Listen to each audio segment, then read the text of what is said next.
오늘 두란노 말씀은 마태복음 11장 2절에서 6절인데요. 마태복음 11장 2절에서 6절입니다. 2절에서 6절 교독해 보겠습니다. 요한이 옥에서 그리스도께서 하신 일을 듣고 제자들을 보내어 예수께 여짜오되 오실 그이가 당신이오니이까 우리가 다른 일을 기다리오니이까 예수께서 대답하여 이르시되 너희가 가서 듣고 보는 것을 요한에게 알리되 맹인이 보며 못 걷는 사람이 걸으며 나병 환자가 깨끗함을 받으며 못 듣는 자가 들으며 죽은 자가 살아나며 가난한 자에게 복음이 전파된다 하라. 누구든지 나로 말미암아 실족하지 아니하는 자는 복이 있도다 하시니라. 아멘. 여기 요한은 세례 요한을 말하는 것입니다. 성경에는 요한이 대표적으로 3명이 나오죠. 그 요한복음을 쓰고 요한계시록을 쓰고 요한 1서 2서 3서를 쓴 요한, 그죠? 그거는 예수님의 제자 요한이죠. 예수님의 제자 요한이 요한복음도 쓰고 요한계시록, 요한 1, 2, 3서 쓰고, 그 다음에 또 세례 요한이 있습니다. 세례 요한은 예수님의 제자가 아닙니다. 12명의 제자가 아닙니다. 그냥 제자입니다. 오늘 본문은 세례 요한이죠. 세례 요한. 근데 세례 요한이 감옥에 gat혔어요. 왜 갇혔냐면은 그 당시에 헤롯 안디바가 자기하고 배다른 동생 빌립이죠. 헤롯 빌립입니다. 헤롯 빌립의 아내를 이렇게 뺏어가지고 꼬셔가지고 헤로디아인데 그 헤로디아하고 결혼해서 같이 살고 있었단 말이에요.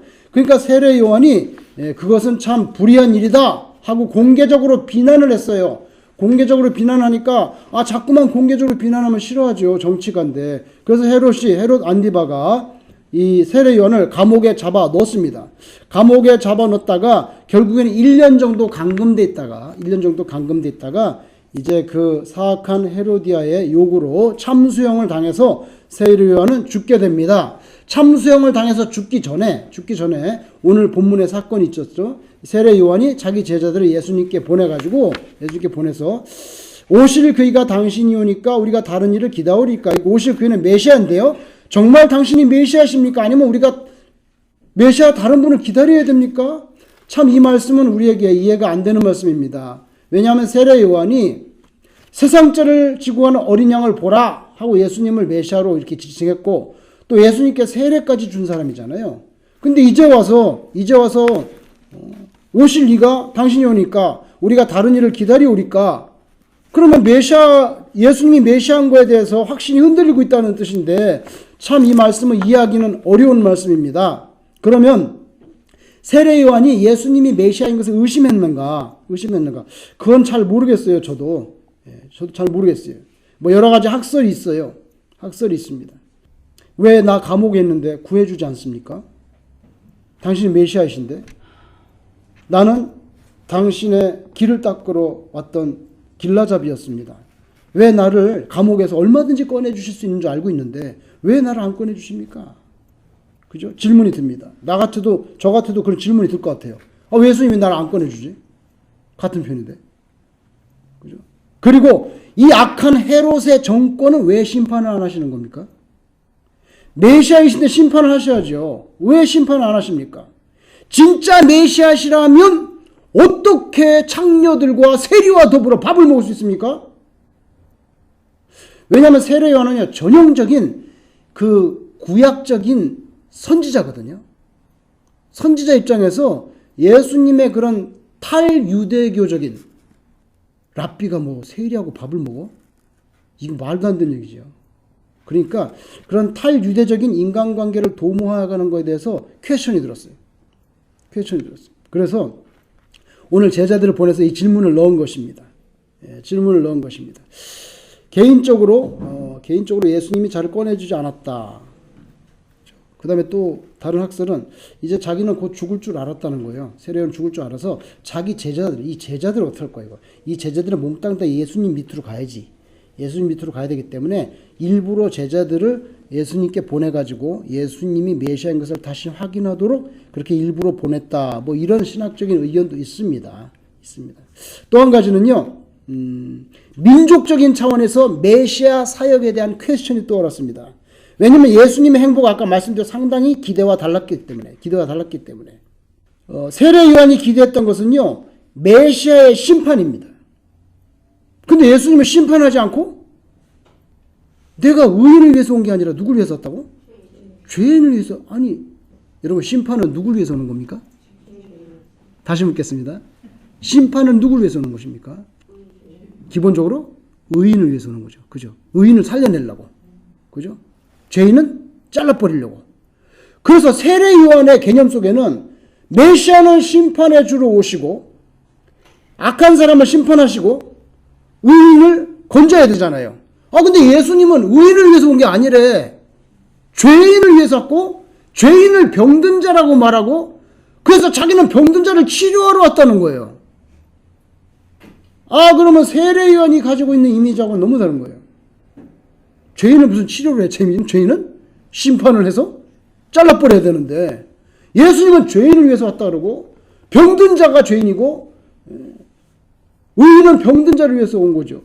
그러니까 너무나 세례 요한의 메시아에 대한 혹은 그 유대 민족이 기대하는 그런 메시아상과는 너무 달라요.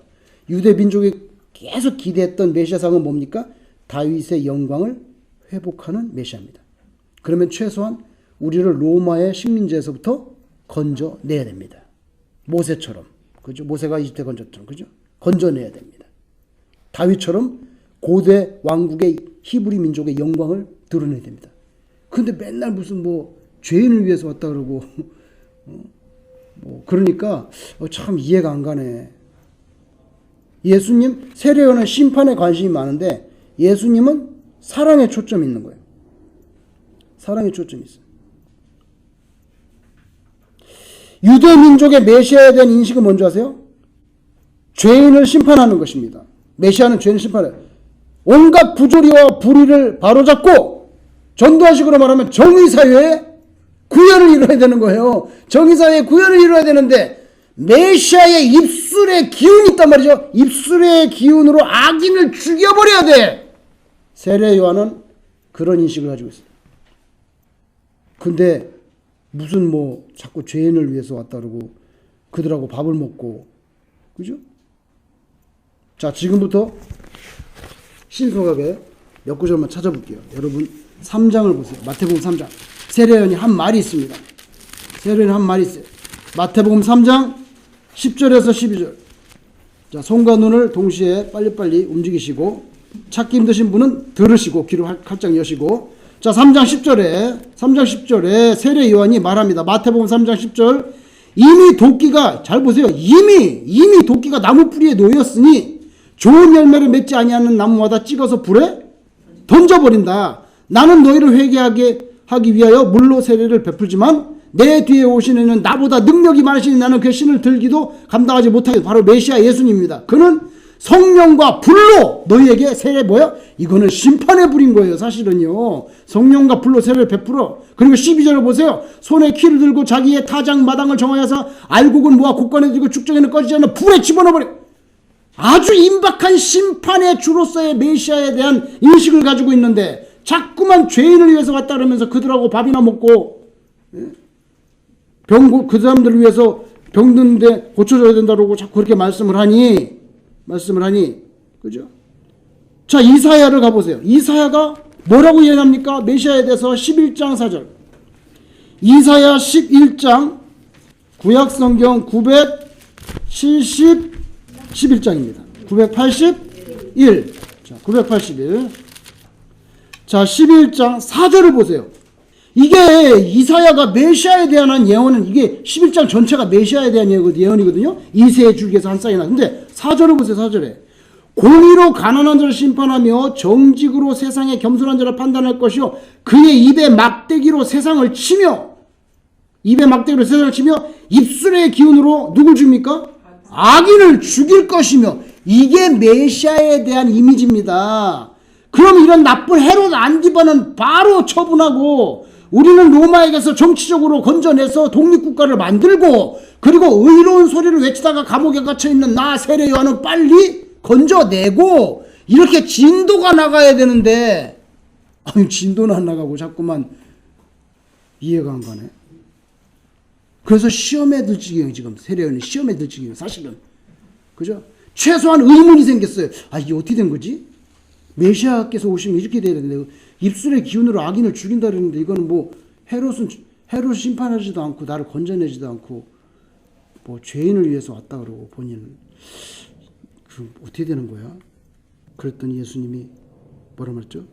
나로 인하여 실족하지 않으면 복이 있다. 이런 말씀했단 말이야. 그건 뭐야? 나로 인하여 실족하지 않으면 복이 있다는 뭐야? 난 너를 안 구해준다. 그러니까 거기서 그냥 죽어라. 그런 얘기란 말이야. 아니 어떻게 그런 말을 해요? 그런 말을 해요. 왜? 8장을 보세요. 이사야 8장. 안 덮으셨다면 이사야 8장. 이게 예수님이 괜히 하신 말씀이 아니라는 걸 여러분이 눈으로 볼 수 있어요. 이사야가 메시아에 대해서 이사야 8장 14절 보세요. 14절. 이사야 8장 14절 잘 보세요. 그는 메시아입니다. 그가 성소가 되시리라. 그러나 이스라엘의 두 집에는 걸림돌과 걸려 넘어지는 반석이 되실 것이며. 잘 보세요. 이스라엘의 두 집에는 걸림돌과 걸려 넘어지는 반석. 이스라엘은 그 예수님이 메시아인데 메시아의 돌에 걸려서 자빠질 거라는 거예요. 예루살렘 주민에게는 메시아가 뭐가 돼요? 함정과 올무가 돼? 이게 무슨 말입니까? 메시아한테 시험 든다는 거예요. 왜? 기대하고는 너무나 달라. 죄인을 심판하고 그래야 되는데 죄인을 위해서 왔대. 그래서 예루살렘 주민에게는 함정과 올무가 되시나니 그 다음 15절 보세요. 많은 사람들이 그로 말미암아 걸려 어떻게 해요? 넘어질 것이며 부러질 것이며 덫에 걸려 잡힐 것이며. 보세요. 메시아에게 걸려서 자빠진다는 거예요. 메시아에게 실족한다는 거예요.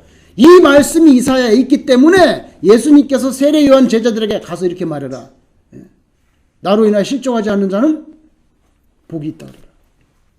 여러분 세례 요한은요.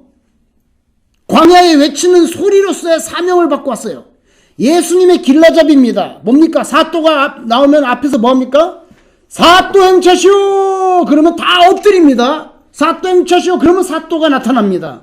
예수님 오실 때, 그죠? 먼저 나와서 회개하라 천국이 가까우니라 길라잡이. 그런데 광야에 외치는 소리라 그랬어요. 여러분 소리는요 한번 소리는 보세요. 회개하라! 끝났어. 없잖아. 실체가 없다고. 소리만 있어야 돼. 소리만 있어야 돼요. 소리는요 남지 않아요. 회개하라! 천국이 가까우니라. 그래서 광야에 외치는 소리이기 때문에 소리 외쳤으면 그 다음에 어떻게 돼요? 퇴장해야 돼. 사또 행차시오. 그러면 빨리 퇴장을 해야지. 계속 사또 앞에 있으면 어떻게 해? 여러분 이거 무서운 것입니다. 세례요한에 받은 사명은 그것입니다. 그래서 세례요한은 예수님이 등장하면 바로 역사에서 퇴장해야 됩니다. 그래서 감옥에 있는 것이 하나님의 뜻이고 거기까지가 자기 사명입니다. 그래서 나로 말미암아 실족하지 말라고. 너의 사명은 끝이다. 세상에서 가장 큰 자요. 축복하셨습니다. 할 일이 있을 때 하나님이 살려놓지 할 일 없으면 성경상으로 보면 데려가요. 여러분 모세가 죽을 때 나이 120세. 기운이 쇠하지 아니하고 알력이 아직도 눈이 잘 보인다 그랬어요. 뭔지 아세요? 건강상 죽을 군번이 아니에요. 건강상 죽을 군번이 아닌데 데려갔어요. 왜? 사명이 끝났기 때문에. 여러분 장수하시고 싶으면 뭐든지 교회에서 일을 하는 척 해야 돼. 그래야지 하나님이 보고 아직도 뭐 좀 일을 하는데 좀 놔둬야지. 근데 열손잡이 하고 있으면 다 끝났냐? 빨리 와라. 나 너 만나고 싶다. 그런 거예요. 그래서 오늘 제가 뭐 하는 척 하지 않습니까? 닦고 막 설거지하고 그러는 거예요. 하는 척 해야 돼. 여러분, 뭔 얘기하다 이거지? 뭐 얘기야? 세례요한. 그래서 여러분 제가 무서운 얘기를 더 해볼게요. 더 무서운 얘기예요. 시험 들지 마세요. 이건 성경에 없는 얘기니까 시험 들 필요 없어요.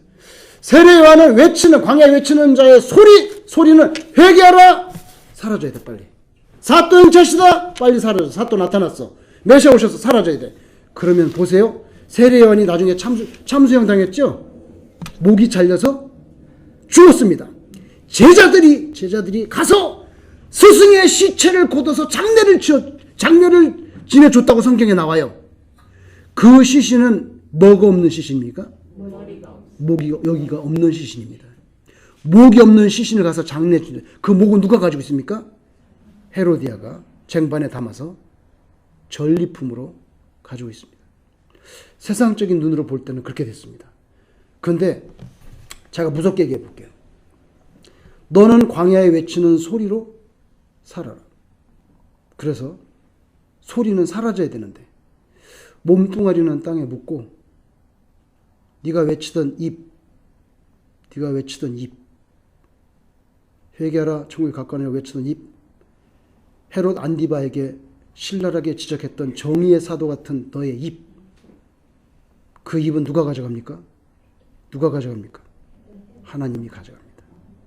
그건 헤로디아가 그냥 취했을 뿐이지 하나님이 가져가고 너 몸은 거기 있고. 제 생각이래요. 무서워요. 왜냐하면 사명이 여기 있었기 때문에. 그거는 내가 받으마. 내 머리는 내가 받고 땅은 묻어주마. 이렇게 무서운 것입니다. 이렇게 무서운 것입니다. 그 예수님께서 나로 말미암아 실족하지 않은 자는 복이 있도다. 이거 예수님이 처음 하신 말씀 아니에요. 이미 이사야가 말했죠. 예? 그로 말미암아 걸려 넘어질 것이며 많은 사람이 넘어진다. 뭐 왜 넘어져? 우리가 기대했던 메시아가 아니었나 봐. 로마로부터 독립도 못 시키고 말이야.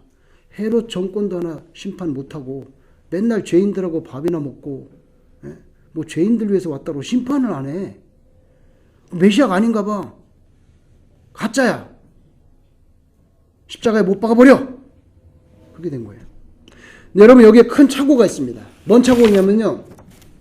이 세례요한이 깨닫지 못한 게 있어요. 그건 뭐냐면요. 예수님이 메시아로 오셨으면 심판하고 악인을 입술의 기운을 죽이고 이렇게 해야 되는데 그건 언제 하는 건 줄 아세요? 세컨 카밍 때. 재림 때 메시아가 하시는 겁니다. 요한계시록 보세요. 나옵니다. 예수님께서 심판하는 얘기 나옵니다. 그거는 재림 때. 초림에서는 아직 건져야 될 거 아니야. 그죠? 아직 기회를 주고 죄인들을 구원해야 될 거 아니에요. 그렇게 다 하시고 난 다음에 부활 승천하시고 올라가서 재림하실 때는 바로 이 구약적인 세례요한이 했던 심판. 그때는 봐주는 게 없습니다. 끝납니다. 그러니까 초림과 재림 사이에 이 종말에 대한 이중적인 구조에 대해서는 세례요한이 잘 깨닫지 못했어요. 재림이라는 거 몰랐던 것 같아요. 메시아가 오면 다 끝나는 게 다 끝나. 그 자리에서 끝난 줄 알았어요. 근데 그게 아니에요. 예수님 십자가에서 죽고 부활하시고 승천하셔서 세컨 카밍이 오고 그때 마지막 인류의 종말이 오고 너가 말하는 그 심판이 그때 이루어지는데 세례요한은 그거 몰랐어요. 그러니까 헷갈린 거예요. 헷갈려서 우리가 다른 메시아를 기다려야 됩니까? 그 다른 메시아 기다려야 돼. 그 뭐야? 재림의 주야. 재림의 주인데 세례요한이 말하자면 그걸 깨닫지 못했어요. 여러분 여기까지 세례요한이 그걸 깨닫지 못했어요. 그 다음 보세요. 오늘 11장. 자, 거기 보세요. 11장. 세례요한이 그걸 깨닫지 못했어요. 오실 그이가 당신이니까 아니면 다른 사람을 기다릴까요? 기다려. 그건 세컨 카밍에 오는 재림의 주다. 똑같은 메시아지만 재림의 주다. 세례요한은 그걸 몰랐습니다. 그죠?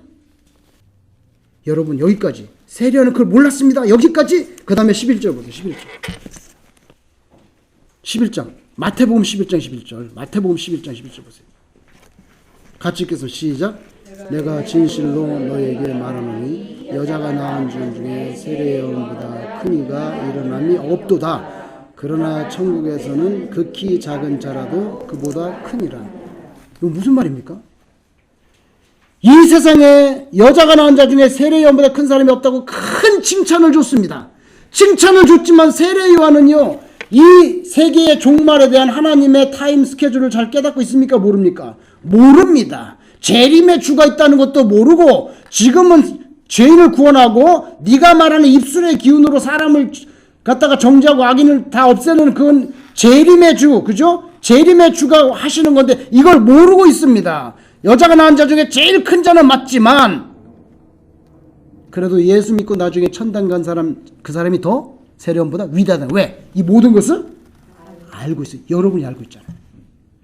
여러분이 재림 예수를 알고 있잖아요.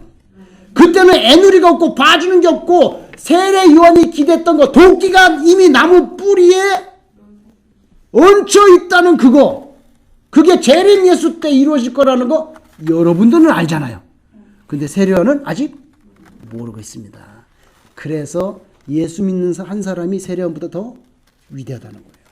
왜냐하면 하나님의 모든 진리를 대충 다 파악했기 때문에 종말도 알고 재림 예수도 알고 그죠? Seven seals, seven trumpet, seven bowls. 세례 요한 알았어 몰랐어? 몰랐잖아. 요한계시록 몰랐잖아. 그러니까 예수 믿는 한 사람이 세례 요한이 참으로 위대하고 귀한 신앙인인 건 맞지만 예수 믿는 사람은 이걸 다 알고 있는데 이 사람은 몰라요. 그래서 천국에는 작은 자 한 사람이 세례 요한보다 더 굉장하다는 거예요. 굉장하다는 거예요. 그래서 여러분은 얼마나 행복합니까? 대충 다 알았잖아요. 우리는 대충 다 알았잖아요. 하나님은 잘 보세요. 우리가 항상 기대하는 대로만은 일하지 않습니다. 인정하셔야 됩니다. 세례 요한은 뭘 기대했습니까? 최소한 나를 감옥에서 건져줘야 됩니다. 기대했습니다. 그러나 하나님은 항상 우리가 익스펙트하는 대로만 해주시는 것은 아닙니다. 두 번째, 우리 질문에 대한 많은 정답, 우리 질문, 우리가 인생이든 신앙이든 간에 우리 질문에 대한 many answers가 이미 성경 안에 다 있습니다. 여러분 세례 요한이 궁금했던 거 사실 어디에 있었나요? 이사야에 있었죠. 이사야에 있습니다. 이사야에 있습니다. 그래서 저와 여러분이 때로 이해가 안 되는 부분이 있고 할 때 하나님은 꼭 나의 기대대로만 다 그럼 그게 우리 쫄병이지. 그렇잖아요. 우리 쫄병이에요. 하나님이 아니죠. 하나님은 온 우주 만물의 주인이신데 어떻게 내가 원하는 대로만 다 하면은 내 쫄병이게? 아니잖아요. 그렇게 믿는 게 기복신앙이에요. 그렇게 믿는 게 뭔지 아세요? 도깨비 방망이인 것입니다. 도깨비 방망이가 무엇입니까? 도깨비 방망이가 또 금 나와라 뚝딱 하면 금이 나옵니까? 안 합니까? 나오죠. 그게 도깨비 방망이입니다. 그러니까 기독교의 신앙은요. 그거 아닙니다. 기독교 신앙은요. 우리가 기대했던 대로 100% 되지 않습니다. 그러면 내 쫄병이죠. 하나님이. 내 쫄병입니까? 도깨비 방망입니까? 아니죠. 왜냐하면 우리 하나님의 그 높으신 뜻을 잘 모르기 때문에 때로 하나님께서 우리가 명령하는 대로 우리가 거꾸로 십자가를 져야 될 수도 있습니다. 그렇죠? 그리고 우리의 모든 대부분의 질문들에 대한 해답은 성경에 있습니다. 거의 다. 그러니까 그래서 우리 전도사님이 지금 그 많은 수고하시는 성경 읽기 대단히 사실은 잘 모르는 것 같아도 읽는 것이 너무나 중요합니다. 너무나 중요합니다. 도끼가 이미 나무 뿌리에 놓였으니 키를 잡고 알곡과 쭉쭉이를 이렇게 한다. 그거는 재림 때 한다. 그죠? 그래서 세례 요한은 하나님의 심판의 메시지에 대해서 메시아와 연결해서 골똘히 거기에 집중했지만 그러나 초림 예수는요 아직도 용서의 하나님의 이미지로 오셨습니다. 용서 그리고 구원하십니다. 그래서 우리가 지금 살고 있는 거잖아요. 심판 안 받고, 그죠? 심판. 마지막 재림 때는 그 봐주는 게 없어요. 여러분 예수님의 재림은 언제 올지 모르죠. 뭐 한 달 후에 올 수도 있지만은 100년 후에 올 수도 아무도 알 수 없어요. 그때가 세상의 종말이에요. 그러나 저와 여러분들은 실존적으로는 우리의 숨이 끊어져서 사망 진단서를 신청하는 그 시점이 우리에게는 종말입니다. 우리에게는 그때가 종말입니다. 그러니까 우리에게는 종말이 그렇게 멀리 남지 않았습니다. 멀리 남지 않았습니다. 사해 근처에 가면 마키러스라고 하는 산성이 있는데 산성이라 봐야 별거 없어요. 돌무대기 옛날에 흔적들이지. 그 마키러스라고 하는 산성 거기 토굴에 그 세례 요한을 거기다가 잡아 놓았었죠. 지난번에 이스라엘 갔을 때 거기 갔었어요.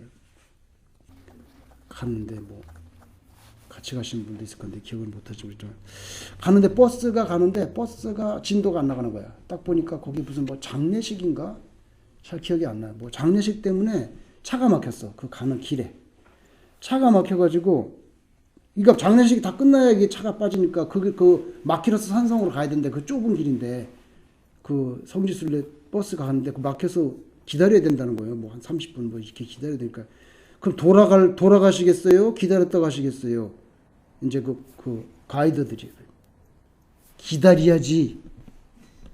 사람이 죽었는데 세례요한이 죽었는데 기다려야지.